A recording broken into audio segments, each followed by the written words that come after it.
Movie की शुरुआत में एक टैटू शॉप में होती है जिसका ओनर एक बूढ़ा आदमी है जो कि काफी अनुभवी है। वो बूढ़ा आदमी एक जवान गैंगस्टर की बॉडी पे टैटू बना रहा होता है और तभी वहाँ उस गैंगस्टर का नौकर एक काली रेत से भरा हुआ लिफाफा लेकर आता है। गैंगस्टर को उसका मतलब नहीं समझ आता, पर बूढ़ा आदमी उस काली रेत को देखकर शॉक हो जाता है। वो बताता है कि काली रेत खतरनाक निंजास का दुनिया में आने का सिंबल है। उसने ऐसे निंजास का बहुत टाइम पहले सामना किया था और उस बूढ़े आदमी को खुद ही एक्सपीरियंस तभी हुआ था कि वो निंजास कितने खतरनाक है। फिर जब गैंगस्टर बूढ़े आदमी को कायर बोलता है तब बूढ़ा आदमी उनको अपने चेस्ट के लेफ्ट में बना एक अजीब सा निशान दिखाता है जो कि निंजास के अटैक की वजह से बना था। फिर बूढ़ा आदमी गैंगस्टर और उसके साथियों को बताता है कि उसके जन्म से ही उसका दिल राइट साइड में है जिसकी वजह से वो अभी तक जिंदा है। अब अचानक से एक आदमी का सर दो हिस्सों में काट दिया जाता है, सभी जगह खून ही खून फैल जाता है और फिर एक तार ऊपर छत से नीचे आती है और एक आदमी को फंसाकर ऊपर खींच लेती है। जब उस आदमी को नीचे फेंका जाता है तब उसके पेट के कुछ हिस्से नीचे आते हैं। निंजास अभी भी अंधेरे में छुपे हुए हैं और बाकी बचे हुए लोगों को भी एक ही बार में काट देते हैं और सारा खून खराब हो जाता है। फिर सभी के मरने के बाद निंजास रूम के अंधेरे वाले कॉर्नर से बाहर आते हैं। फिर हमें अगले सीन में जापान के ओजुनु कबीला को दिखाया जाता है। ये कबीला एक निंजास का कबीला है जिसको निर्दयी लॉर्ड ओजुनु चलाता है। ये कबीला पूरी दुनिया के बच्चों को इकट्ठा करता है और इन बच्चों को बहुत ही टफ ट्रेनिंग दी जाती है जिससे वे निंजा बन जाए। ये निंजास वर्ल्ड के बड़े बड़े लीडर्स में पॉपुलर हैं और बाकी दुनिया से छुपे हुए होते हैं। कोई भी इंसान अगर उस कबीले को 100 पाउंड गोल्ड देगा तो वो उन निंजास को यूज करके किसी को भी जान से मरवा सकता है। ओजुनु कबीला बहुत सालों से छुपा हुआ है और ऐसे काम कर रहा है और Russian president, Japanese prime minister और बहुत से बड़े नाम वाले लोगों को मारने के पीछे इन्हीं निंजास का ही हाथ है। जो भी उन निंजास के बारे में जानता है वो उनका सामना करने से बहुत ही ज्यादा डरता है। एक नए सेशन के दौरान लॉर्ड ओजुनु एक नए बच्चे को जिसका नाम रियाजो है उसकी बाकी कबीले से जान पहचान करवाते हैं। रियाजो के पेरेंट्स ने उसको अकेला छोड़ दिया था और उसको कबीले में लीडर ओजुनु ने रखा है। ओजुनु को किसी वजह से लगता है कि रियाजो उसके बाद ग्रुप का लीडर बनेगा। इस वजह से रियाजो की ट्रेनिंग और भी ज्यादा मुश्किल होती है। जब तक रियाजो 10 साल का होता है उसकी बॉडी पे सभी जगह चोट के निशान बन जाते हैं जो कि उसको गलती करने पे दिए जा रहे हैं। एक निंजा में सबसे जरूरी खासियत उसका चुपचाप रह के छुपे रहना होता है। रियाजो को एक तेज आवाज करने वाले लकड़ी के फर्श पे चलाया जा रहा है और अगर उस पर चलते हुए उसने गलती से भी आवाज की तो उसकी टांगों को कोड़े से मारा जाएगा। अब रात के टाइम रियाजो को नींद नहीं आ रही है क्योंकि उसके लेग्स में बहुत ही दर्द हो रहा है। तब वहाँ एक लड़की आती है और उसके जख्म पे दवाई लगाती है। उस लड़की का नाम है क्रिको और वो लड़की भी वहाँ निंजा की ट्रेनिंग ले रही है। वहाँ के बच्चों को सिखाया जाता है कि उनके दिल में किसी तरह की फीलिंग्स नहीं होनी चाहिए, पर क्रिको यहाँ पर एक अलग ही लड़की है। वो मार पिटाई और लोगों को मारने में विश्वास नहीं रखती है। अब टाइम बहुत ही जल्दी निकलता है। रियाजो और किरको साथ साथ बड़े होते हैं, कभी मुश्किल से ही बात करते हैं पर हमेशा एक दूसरे को ढूंढते रहते हैं। रियाजो ओजुनु का ट्रेन किया हुआ सबसे टैलेंटेड निंजा बन जाता है, पर एक लड़ाई के दौरान दिखाया जाता है कि रियाजो अपने एक सीनियर तेकेशी से हार जाता है। तेकेशी उसको बेईमानी सिखा देता है। मास्टर ओजुनु उस बेईमानी को अलाउ कर देते हैं और रियाजो को कमजोर बता देते हैं। ओजुनु एक फिंगर टेक्निक रियाजो पे यूज करता है जिस वजह से उसको बहुत ही दर्द होता है। अब इसके बाद ओजुनु बहुत मुश्किल टेस्ट लेता है जिसमें रियाजो को बिना किसी मेडिकल ट्रीटमेंट के पूरी रात गुजारनी है।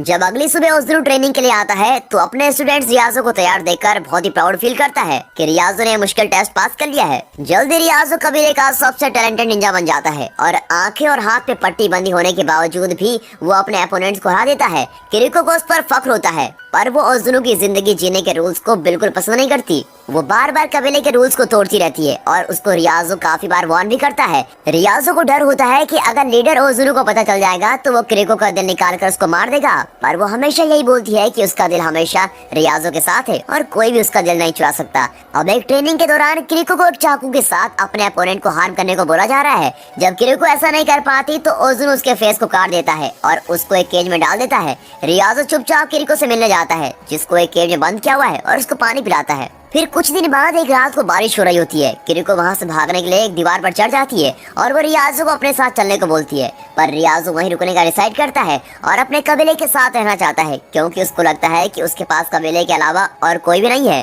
फिर किरिको को पकड़ लिया जाता है और उसको मारने का डिसाइड किया जाता है। सीनियर तेकेशी सभी के सामने किरिको के दिल पे वार करके उसको मार डालता है। अब उस दिन रियाजो का एक हिस्सा मर जाता है पर फिर भी वो कबीले के साथ लॉयल रहने का सोचता है। अब कुछ साल गुजर जाते हैं और सीन बर्लिन के यूरोपोल हेडक्वार्टर्स में दिखाया जाता है। वहाँ एक रिसर्चर जिसका नाम मिका है, उसको ओजुनु के कबीले के होने के कुछ सबूत मिलते हैं। उसको पता नहीं होता कि ये कबीले के बारे में जानकारी कितनी खतरनाक हो सकती है, और वो ये जानकारी लेके अपने सीनियर मॉस्लो के पास जाती है, लेकिन सीनियर मानने से मना कर देता है। पर मिका उसको रिपोर्ट दिखाती है जो कि रिलेशन दिखाती है कि लीडर्स ने पैसे दिए हैं बहुत बड़े बड़े लोगों को मरवाने के लिए। मॉस्लो को इसमें इंटरेस्ट आ जाता है और वो डिसाइड करता है कि वो इस बारे में और अच्छे से पता लगाएगा। फिर उनको पता चलता है कि एक बड़ा केजीबी एजेंट जिसका नाम सवाटिन है, पास्ट में उसने भी ऐसे ही कुछ रिपोर्ट्स बनाई थी। जब उसकी बात लोगों तक पहुंचने लगी तो उसको उसकी जॉब से निकाल दिया गया था और फिर उसको मार भी दिया गया था। फिर हमें दिखाया जाता है कि रियाजो भी बर्लिन में है और वो एक बेकार से अपार्टमेंट में एक स्पेशल काम के लिए रह रहा है। वो हमेशा की तरह अपने मास्टर की सिखाई मुश्किल ट्रेनिंग कर रहा होता है। अब एक दिन वो एक लॉन्ड्री शॉप में जाता है और वहाँ उसको एक लड़की मिलती है। वो अच्छी दोस्ताना दिख रही होती है, पर तभी उस लड़की को पहचान लेता है कि वो लड़की तो एक निंजा है। वो दोनों एक दूसरे पर अटैक कर देते हैं और उनके बीच जबरदस्त फाइट चलती है। फिर वहाँ दिखाया जाता है कि वॉशिंग मशीन से ब्लड बाहर आ रहा है और उसके अंदर उसी लड़की की बॉडी घूम रही होती है। और दूसरी तरफ मिका अपनी इन्वेस्टिगेशन जारी रखती है और सवाटिन की वाइफ से मिलने पहुंच जाती है। सवाटिन की वाइफ बोलती है कि उसका हस्बैंड एक स्ट्रॉन्ग हिम्मत वाला आदमी था, पर ये सब घटना होने के बाद से उसके पति के लिए सब बदल गया। उसका पति इतना डर गया था कि घर के सभी दरवाजे और खिड़कियों पर कम से कम 2 लॉक्स तो लगाता ही था और घर के सभी कोनों में हमेशा लाइट रहती थी। उसने अंधेरे के लिए कोई जगह नहीं छोड़ी थी जिससे कोई निंजा छुप सके। पर फिर एक रात लाइट चली गई और उसका पति मर गया। अब एक हायर ऑफिशियल की एंट्री मिका के ऑफिस में होती है। ये बात क्लियर है कि ये ऑफिसर मिका पर नजर रखने के लिए आया है, क्योंकि लोग मिका के बारे में बात कर रहे हैं कि वो उन चीजों को पता लगाने की कोशिश कर रही है जिससे उसका कुछ लेना देना नहीं है। उसी शाम मिका अपने घर में पहुंचती है और वहाँ उसको पता चलता है कि पूरे ब्लॉक में लाइट नहीं है। फिर भी वो अपने अंधेरे वाले घर में चली जाती है और वहाँ उस पर एक निंजा अटैक करता है। सरप्राइज की बात तो ये होती है कि वहाँ एक और निंजा आता है और मिका की जान बचा लेता है और दूसरे निंजा को मार डालता है। वो सीक्रेट निंजा कोई और नहीं, रियाजो है। अब फ्लैशबैक में दिखाया जाता है जिसमें छोटा रियाजो किसी को मारने के लिए अपने पहले मिशन पे आया है। वो अपनी सारी फ्रस्ट्रेशन निकालने के लिए अपने पहले टारगेट को बहुत ही बुरी तरीके से मारता है। मिशन के बाद वो अपने रूफटॉप पर अपने कमरे से मिलने के लिए जाता है। लॉर्ड ओजुनु बोलते हैं कि वो बहुत ही प्राउड है रियाजो पे और फिर उसको अपने पास बुलाते हैं, पर वो सरप्राइज हो जाता है जब रियाजो उस पर अटैक करता है, जिससे ओजुनु का फेस और एक आंख कट जाती है। रियाजो के साथ के निंजा उस पर अटैक करते हैं और उसको बहुत मार मार के बिल्डिंग से नीचे गिरा देते हैं। रियाजो बहुत मुश्किल से बच पाता है। अब प्रेजेंट में रियाजो मिका से बात कर रहा है और वो मिका को बताता है कि उस फर्स्ट मर्डर के बाद से ही रियाजो अपने पुराने कबीले के सभी मिशन को खराब करने की कोशिश कर रहा है और इसी वजह से उसने मिका की जान बचाई है। अब वो दोनों ड्राइव करके एक होटल जाते हैं और वहाँ कपड़े चेंज करते हैं, क्योंकि निंजास अपने शिकार को ढूंढने के लिए एक स्पेशल स्मेल टेक्निक यूज करते हैं। फिर मिका मॉस्लो को कॉल करती है और बताती है कि वो रियाजो के साथ है। मॉस्लो को रियाजो को पकड़वाने के लिए ऑर्डर्स दिए गए हैं। मॉस्लो को पता है कि रियाजो उनका मेन टारगेट नहीं है और उसको अपने आप को बचाने के लिए ऑर्डर्स को मानना पड़ेगा।